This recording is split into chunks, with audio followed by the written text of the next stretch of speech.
La cour d'appel de Muha, en mairie de Bujumbura, a entendu jeudi dans les locaux de la prison de Muyinga l'affaire du journaliste Florian Ilangabiyé, poursuivi pour atteinte à l'intégrité du territoire national.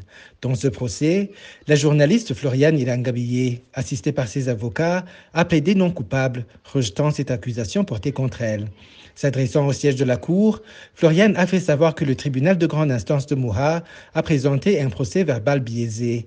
Selon elle, il contient d'une part des propos qui n'ont pas été tenus et d'autre part des omissions apparemment volontaires.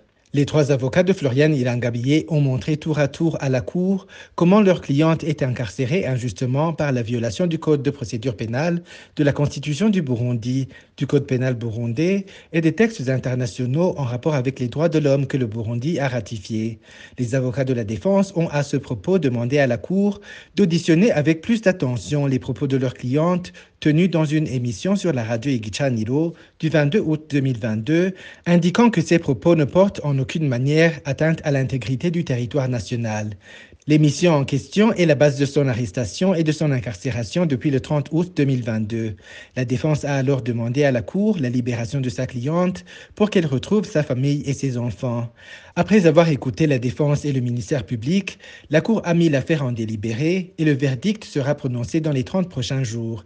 À l'issue de cette audience, les avocats de Florian Ilangabiyé se sont dit optimistes et qu'ils ont aujourd'hui l'espoir que leur cliente sera libérée. Ils avaient été accompagnés par le papa de la journaliste. Les journalistes ont également été autorisés à suivre l'audience. Une délégation du bureau de l'Union européenne à Bujumbura était également présente.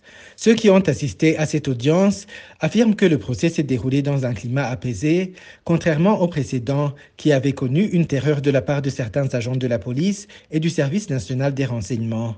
Florian Ilangabiyé a fait appel après sa condamnation à une peine de 10 ans de prison et une amende d'1 million de francs burundais.